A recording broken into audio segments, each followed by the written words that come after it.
My unalive brother is calling me. Part 5. Soft static. A distant, distorted voice whispering a name. Then, silence. There comes a moment when fear stops being just an emotion. It becomes a presence, a weight, something you carry with you no matter how fast you run. I know this now, because tonight, I can't run anymore. Danny is back, but it's not really him. And now I have to face the truth, or lose myself forever. The ghost of my past, the slow crunch of footsteps on gravel, a distant owl hoots in the background. A cold wind blows. Danny stands in front of me, or at least what looks like Danny. His clothes are torn. His skin is pale, almost hollow. His eyes, God, his eyes are empty. But he speaks. And the voice, it's his. You shouldn't have answered.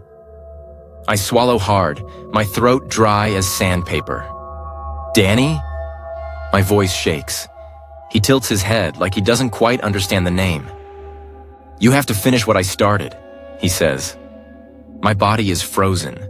My brain is screaming at me to run, get in the car, get away.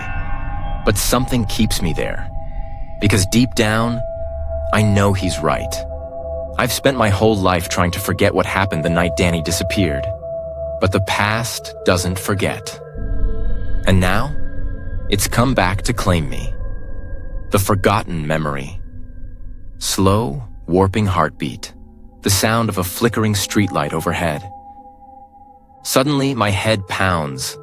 My vision blurs. A memory forces itself into my mind. Not a memory I want to remember.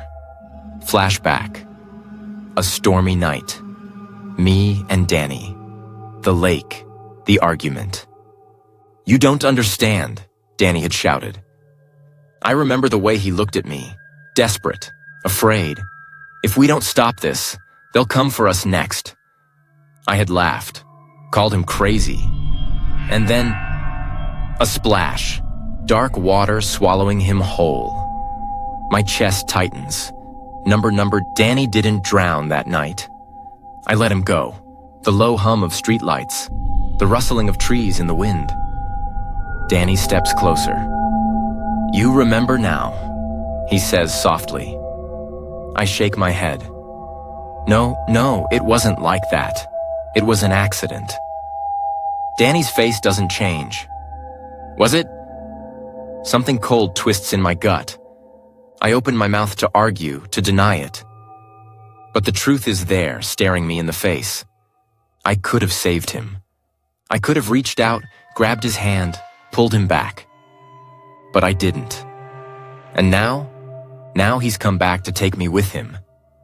A phone vibrating in my pocket. The sound is louder than it should be. Wrong. Warped period. I reach into my pocket. My phone screen glitches, flickers. Unknown number. I already know who it is. I glance up. Danny is gone. The wind dies. The world is silent. The call keeps ringing. My thumb hovers over the screen. I know. If I answer this call, there's no coming back. This isn't just a phone call. It's a choice. A choice between facing the past or being consumed by it. I take a deep breath. I answer. Click. Silence. Then Danny's voice. It's time. The line goes dead. The world shifts. And suddenly, I'm not in my car anymore. To be continued. Subscribe now so you don't miss part 6. Comment below. What do you think is happening to me? Like this video if you love eerie, suspenseful stories.